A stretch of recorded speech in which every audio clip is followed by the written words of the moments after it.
The Karen that breeds minion Karens, posted by RR Info. My grandparents immigrated to Canada from Italy in the 70s and opened up a restaurant. When they passed away, the restaurant went to my parents, and over the decades they grew and expanded it. I've been working at the restaurant since I was 15. Over time, my parents got older and eventually retired, becoming snowbirds. That's where they go to Florida for the winters.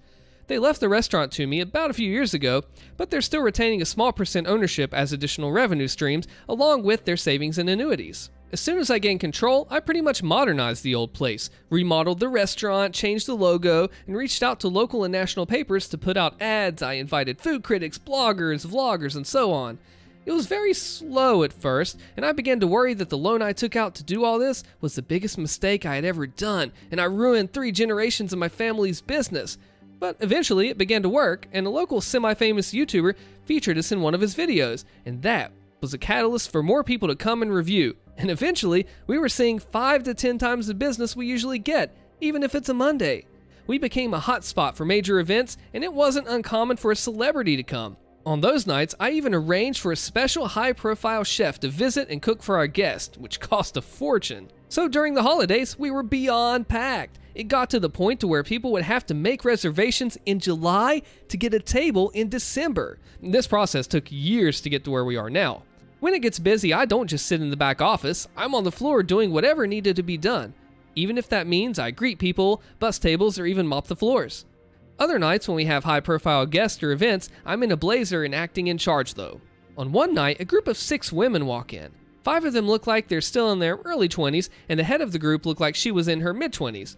The best theory was that she was one of the other 4 girls' older sisters, or possibly an older sorority sister to incoming college freshmen maybe. I was greeting at the door. As they were walking up, Queen Bee Karen was telling the baby Karens on how this place is awesome, the food is amazing, and there might even be celebrities here. When she came up to me, she told me she needed a table for 6. I replied, "Of course, can I please get the name on the reservation?" She looked at me and said, "Oh, I didn't make one, but it's okay. The owner's a personal friend of mine. He said he always has 1 or 2 tables that he keeps open for special guests and said we can have one of those tonight." Now, generally, this is true of many high-profile restaurants, and lately, I've been doing that as well, but I had no clue who this woman was, and she definitely never spoke to me about any of this. I did get that she was trying to get in without a reservation, but she literally picked the worst person she could possibly talk to and try this. I told her, "I'm sorry, but we can't seat anyone without a reservation, and as you can see, we don't have any seats available." I didn't want to go all out and say that I'm the owner, that we've never spoken before, so I never promised you a thing, because I didn't want to embarrass her in front of the other girls she was with. At first. She then went on and said out loud to one of the other girls to take a picture of me. She will speak to the owner and make sure that I'm either cleaning the toilet or fired by the end of the week. The other girls, following her lead, were like, "Yeah, kiss your minimum wage goodbye." I'm not sure if they were in on it with her, or they honestly thought that she knew the owner. Queen Bee Karen then went on and said, "Look, you can just give us a table, or I can make life very difficult for you. This is not worth losing your job." Constantly just pointing, just trying to put me down, saying things like, "Obviously you aren't anyone here, because if you were, then you would know who I am," and she never even tried to tell me anything other than yes or of course, constantly trying to belittle me and get that table. At this point, it was a long day for me, and the way I saw it, I had 3 options. 1, tell her I'm the owner and just call her out on all this. 2, just give her the table and let it be. Or 3, teach Queen Bee Karen and her little minions a lesson. I chose option 3 for various reasons, including some personality flaws that I am aware that I have, but I like to think it was at least 50% really just wanting to teach her a lesson. I smiled at her and said, "Of course, ma'am, follow me, please," and I gave her one of the 3 tables that we keep open in case a celebrity comes. I mean, it does happen from time to time. I told her that I apologized for everything and that she is right. It would be simpler to just give her the table. I also told her that the first 3 rounds of drinks will be complimentary. I sat them down and personally served them. As they were sitting down, I told them, "We do need to take one of your credit cards and IDs just to keep on file, and we'll give it back to you before you leave." Queen Karen gave me her cards and told the baby Karen minions that tonight was on her. I took their orders and got them their free drinks and told them that due to how busy we are, tonight there might be a delay on the food. All the girls were thinking of and they cared about were their free rounds. They ordered their 3 rounds and still no food, and they eventually called me and asked me to check on it, the whole time giving me the world's most nasty attitude since before they even ordered. I told them I would check on it, but I also asked if they'd like any more drinks. They ordered 2 more rounds by the time the appetizers arrived. At this point, they are all drunk, having done nothing but drink on an empty stomach most of the night and only having salads after. As more food arrives, the more drinks are ordered. What these girls never realized was that they are at our VIP table, which alone cost a few thousand just to sit in, but I didn't charge them for that. What I did charge them for was all the super expensive cocktails that they had throughout the whole night, except for those first 3 rounds. In addition, the table they were sitting in, as mentioned, was VIP, so the menus were a bit different. For one, they don't say prices on them, which is a trade secret, and in addition, it had certain higher-end menu options, such as white truffle, black caviar dishes, and specially imported West Coast oysters, among other things. At one point in the night, I was honestly rethinking what I was doing and thought I might be going too far with these poor girls. They might not know any better, but some things reassured me throughout the night, such as one of the baby Karens asking me if I felt like my life was worthless since all I ever became was a waiter, and also one of my other employees told me how they were discussing how to mess with me to the point that they can just do this whenever they want and I will know to always give them a table. I also overheard them say, "He's cute, but I would never date a waiter like that. He's such a pushover." There were a bunch of comments like that the whole night. So I kept on with their life lesson. By the end of the night, each girl racked up a bill in the range of $500 to $600 per girl. When I handed Queen Karen the bill of $4,232.23 with tax and tip included, of course, I have never seen anyone sober up so quickly. She went from laughing and giggling with her friends to nearly in tears. She called me over instantly and asked if this was some kind of joke. I took the bill, looked it over, and said, "Oh yes, I apologize. I'll get you the correct bill in a moment." Again, she felt a complete sense of relief, thinking she got someone else's bill, called me an idiot, and then went on talking with her friends. To be fair, I did make a mistake. I did forget to count her 8th order of a dozen oysters that cost about $120 per order. So I gladly just went back and added it onto the order. When I went back to give her the correct bill, she flipped out again, going crazy, and I just asked her if there was something on the bill that she didn't order. She and the girls, in shock, go over every single line of the bill, including the first few lines that show the original 3 rounds, which say complimentary. They then took out their phones and line by line went over everything for the 100th time, adding everything up. Extremely rattled, Queen Bee Karen simply said that, "1 second, I need to use the washroom." Part of me thought that she just might pull a dine and dash and leave the baby Karens with the bill, but kinda low-key I did in a way remind her that we had her ID and credit card without making it obvious that I thought she was going to run out on the bill. 10 minutes later, she comes back with new makeup. Obviously she'd been crying, and makes up a whole story on how the food was awful, the drinks were bad, and so on, demanding that as a bare minimum, I should cut the bill in half with the agreement that the baby Karens will chip in, even though she originally told them the night out would be on her. Then, as if a light bulb went off in her head, she again mentioned her relationship with the owner as if it were to give me an additional incentive to cut the bill in half. Holding back a grin at this point, I told her no. Just no, I can't change the bill. She whips out her phone and shows me a series of texts with someone called my restaurant's name owner, which pretty much I realized was what she was doing in the bathroom, just probably changed one of her other Karen minions' contact name and deleted the previous text to start this new script. I read them and then clicked on the contact info and told her that's not the owner's cell phone number. Her reply was, "He has multiple phones for business and stuff. Of course he don't know all his numbers." I remember, wow, this girl thought of everything except I'm the actual owner. I told her, how about this? If we call him and he says that it's okay to take 50% off the bill, then I'll do it. Her reply was a yelling and screaming over the time where the few remaining customers all began looking, and I knew, okay, it's time to end this. I told her already in a less accommodating voice, "Cut the crap, little girl. You don't know the owner. You've never been here before, and if you keep yelling, I'll call the police." Her demeanor changed, and she was trying to defend herself the best she could. My reply to her weak comebacks was, "My grandparents founded this restaurant. My family's been running this place for generations. I have worked here almost my entire life. I am the one and only owner of this restaurant, and I have never once seen you, heard of you, and I definitely never made a stranger that I don't know and have never met before tonight any promises." The mini Karens were just frozen and didn't even know how to react. Queen Bee Karen was in tears. I said, "Now, I gave you the table you wanted, one of your specially reserved tables for high-end clients, which I didn't charge you for, and I gave you 3 rounds of free drinks. If you don't pay your bill, I will call the cops and hand them your ID." In tears, Queen Karen signed the bill, and the mini Karens took out their purses to give her whatever cash they had, which equaled maybe a couple hundred, with the promise to pay her back more. 2 days later, a man walks into my restaurant fuming and asks one of my bartenders to speak to me. I was in the back office for a bit working, so he waited a good half hour for me. He was Queen Bee Karen's father. She was with him too, keeping her head down. I took them both to my office and showed him highlights of the security cameras, which were especially good quality of audio because they were in the VIP, which we had to keep good records of because we've had other unrelated incidents before. So I showed him most of it, their comments, their orders, their everything. When all was said and done, he stormed out with her and was screaming at her the whole time that they were walking away. I haven't seen or heard from either of them since, but the original bill I gave them, the one that didn't count the $120 oysters, is framed on my desk. When Karen is the manager, posted by Are You Lit 420. This is the story of how I got screwed over by a big old tire store and got my revenge. The manager had a very Karen-y haircut and vibe to her, but I still got what was rightfully mine out of her.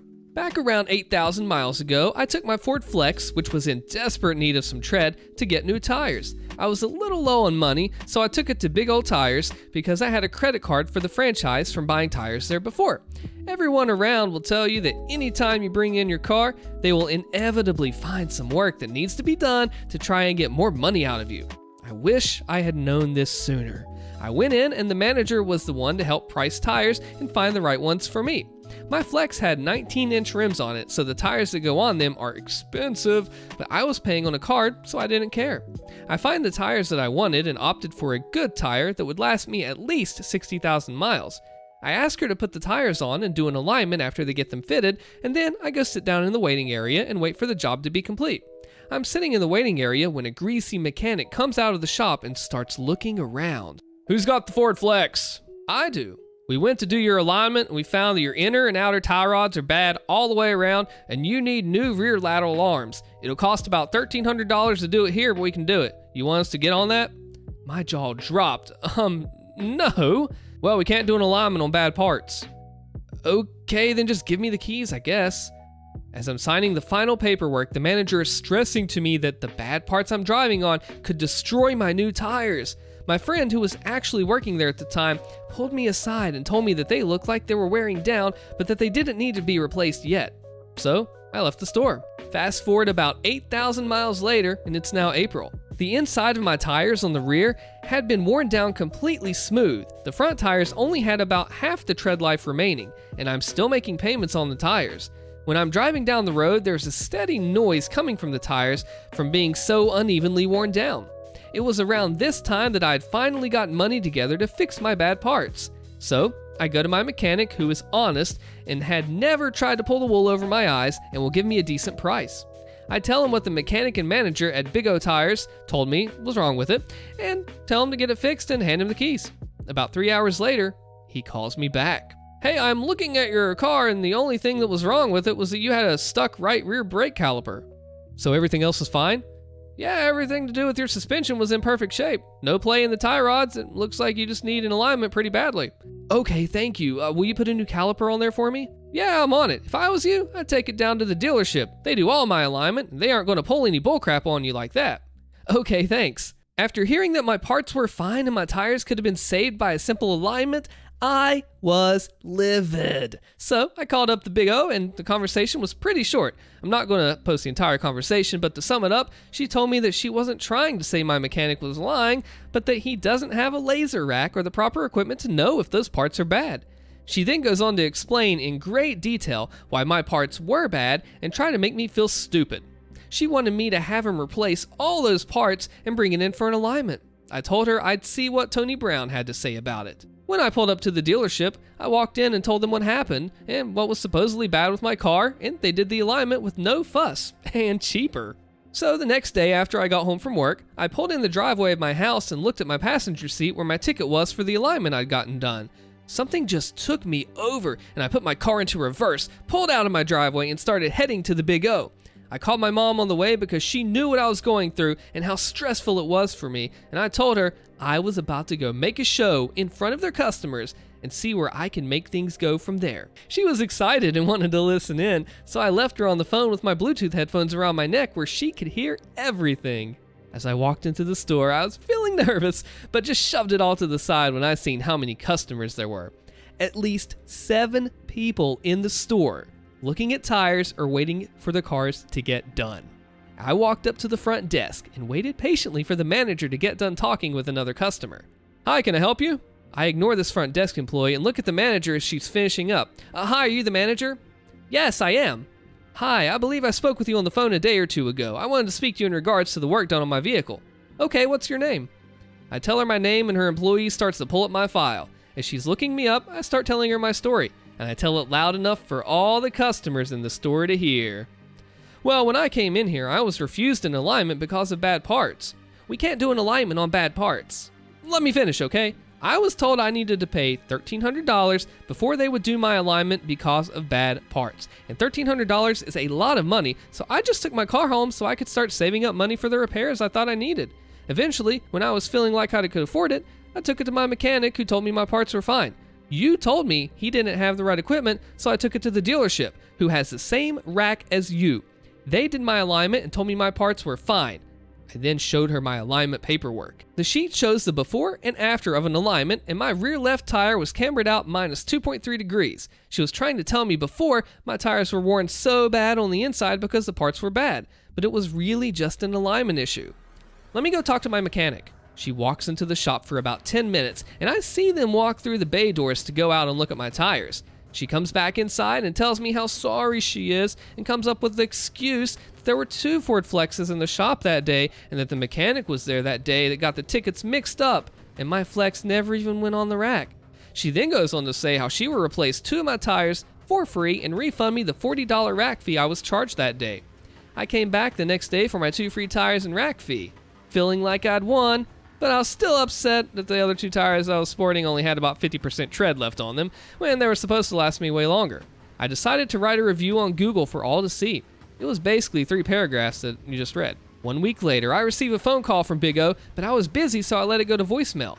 The voicemail was basically the manager saying that she was confused why I would leave such a review and asked me to call back and see what we can do to fix it. After I was free, I called her back. Hey, I missed a call? Yes, I just seen your Google review this morning and my jaw dropped. I thought that everything was okay after we gave you 2 free tires and refunded your rack fee, and now you've left this review saying you'll never be back except for your free rotations while they last? What can we do for you just to take the review down?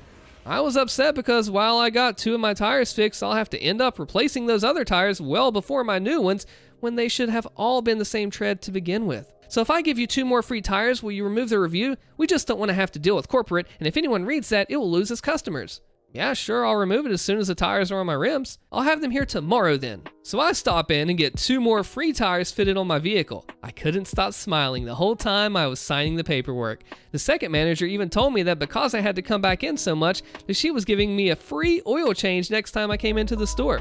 I edited my review to say that I had a bad experience, but the managers did what they could to make things right, and I changed it from a 1 star to 3 stars. They asked me if I would still shop for my tires with them, and I told them I would, but you couldn't pay me to go buy tires there again. I took my win and my free oil change and walked right out of there. Comment the secret phrase below, VIK, very important Karen, and then check out another video next. Thanks for watching.